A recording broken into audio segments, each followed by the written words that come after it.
Hello friends, ओम श्री गणेशाय नमः। जय माता दी। आप सभी का स्वागत है आपकी अपनी यूट्यूब चैनल पर। आप सभी को नवरात्रि की हार्दिक शुभकामनाएं। फ्रेंड्स, आज हम आपको इस वीडियो में बताने जा रहे हैं नवरात्रि के तीसरे दिन माँ दुर्गा की तीसरी शक्ति माँ चंद्र घंटा जी की आराधना करने की पूजन विधि, महत्व, व्रत कथा और माँ को प्रसन्न करने के लिए आज माँ को क्या भोग लगाएं और क्या फूल चढ़ाएं और नवरात्रि के तीसरे दिन किए जाने वाले उपायों के बारे में। फ्रेंड्स, वीडियो शुरू करने से पहले आपसे रिक्वेस्ट है, अगर आप हमारे चैनल पर नए हैं और आपने अभी तक चैनल को सब्सक्राइब नहीं किया है तो प्लीज सब्सक्राइब कीजिएगा चैनल को, साथ ही प्रेस कीजिएगा बेल आइकन को, जिससे नए वीडियो से रिलेटेड नोटिफिकेशन आपको तुरंत प्राप्त हो सके। और वीडियो पसंद आने पर वीडियो को लाइक और शेयर जरूर कीजिएगा ताकि सभी भक्तों को इस वीडियो का लाभ प्राप्त हो सके। और कमेंट बॉक्स में जय माता दी जरूर लिखिएगा। या देवी सर्वभूतेषु माँ चंद्र घंटा रूपेण संस्थिता नमस्तस्ते नमस्तस्ते नमस्तस्ते नमो नमः। नवरात्रि के तीसरे दिन माँ दुर्गा के तीसरे स्वरूप यानी माँ चंद्र घंटा जी की पूजा की जाती है। माँ चंद्र घंटा के मस्तक पर घंटे के आकार का अर्धचंद्र सुशोभित है। इसी कारण इन्हें चंद्र घंटा के नाम से जाना जाता है।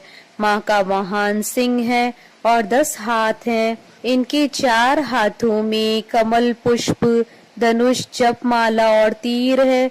5वां हाथ अभय मुद्रा में रहता है। वहीं 4 हाथों में त्रिशूल, गदा, कमंडल और तलवार है। 5वां हाथ वर मुद्रा में रहता है। मान्यता है कि भक्तों के लिए माता का यह स्वरूप बेहद कल्याणकारी माना जाता है। माँ की इस स्वरूप की पूजा करने से विजय का आशीर्वाद प्राप्त होता है। माँ चंद्र घंटा का मुख तेज स्वर्ण आभा के समान है। माँ के घंटे के समान ध्वनि के कारण राक्षस भी कांपने लगते हैं। जो भी भक्त नवरात्र में माँ की विधिवत पूजा करते हैं उन्हें अलौकिक ध्वनियाँ सुनाई देती हैं। माँ चंद्र घंटा जी की पूजा करने से साहस बढ़ता है और भय से मुक्ति मिलती है। माँ की 10 भुजाएं हैं जो अस्त्रों शस्त्रों से सुशोभित हैं। माँ की सवारी सिंह है और वह हमेशा युद्ध के लिए तैयार रहती हैं। तंत्र साधना में माँ का यह स्वरूप मणिपुर चक्र को जागृत करता है। चंद्र घंटा माता हमेशा दुष्टों का संहार करने के लिए तैयार रहती हैं। माँ चंद्र घंटा जी की पूजा करने से मंगल ग्रह के दोषों से मुक्ति मिलती है। इसलिए नवरात्र में तीसरे दिन माँ चंद्र घंटा की पूजा करनी चाहिए। माँ की विधिवत पूजा करने से मनुष्य के सभी पाप नष्ट हो जाते हैं। फ्रेंड्स, अब आइए जानते हैं माँ चंद्र घंटा जी की पूजा करने की विधि के बारे में।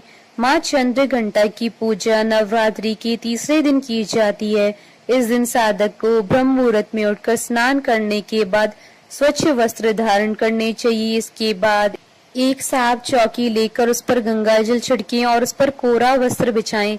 वस्त्र बिछाने के बाद माँ चंद्र घंटा जी की मूर्ति या तस्वीर स्थापित करें।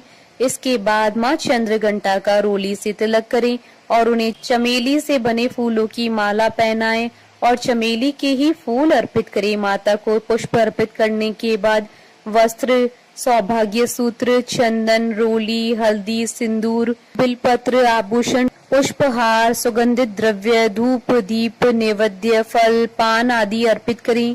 इसके बाद धूप व दीप जलाएं और ऐं श्रीं शक्ति नमः मंत्र का जाप करते हुए पुष्प अर्पित करें और माँ की विधिवत पूजा करें। विधिवत पूजा करने के बाद उनकी कथा पढ़ें या सुनें। यदि संभव हो तो इस दिन दुर्गा सप्तशती का पाठ भी करें और उसके बाद माँ चंद्र घंटा की कपूर से आरती उतारें। इसके बाद माँ चंद्र घंटा को दूध से बनी मिठाई का भोग लगाएं और इसके साथ सेव और गुड़ का भी भोग लगाएं। अंत में माँ से पूजा में हुई किसी भी गलती के लिए क्षमा याचना करें। माता को भोग लगाने के बाद बची हुई मिठाई को प्रसाद के रूप में बांट दें और स्वयं भी ग्रहण करें। फ्रेंड्स, अब आइए जानते हैं नवरात्रि के तीसरे दिन किए जाने वाले उपायों के बारे में। नवरात्रि के तीसरे दिन कन्याओं को खीर, हलवा या स्वादिष्ट मिठाई भेंट की जाए तो माँ बेहद प्रसन्न हो जाती हैं। आज के दिन माँ चंद्रघंटा को प्रसाद के रूप में गाय के दूध से बनी हुई खीर का भोग लगाया जाता है।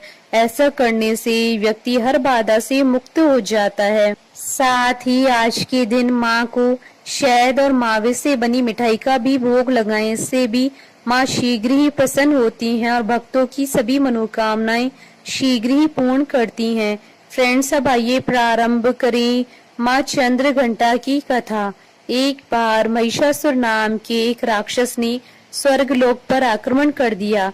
उसने देवराज इंद्र को युद्ध में हराकर स्वर्गलोक पर विजय प्राप्त कर ली और स्वर्गलोक पर राज करने लगा।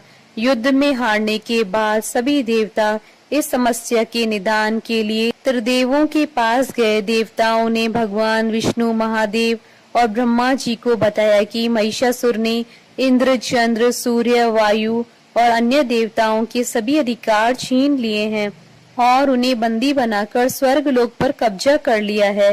देवताओं ने बताया कि महिषासुर के अत्याचार के कारण देवताओं को धरती पर निवास करना पड़ रहा है। देवताओं की बात सुनकर त्रिदेवों को अत्यधिक क्रोध आ गया और उनके मुख से ऊर्जा उत्पन्न होने लगी। इसके बाद ये ऊर्जा 10 दिशाओं में जाकर फैल गई। उसी समय वहां पर एक देवी ने अवतार लिया।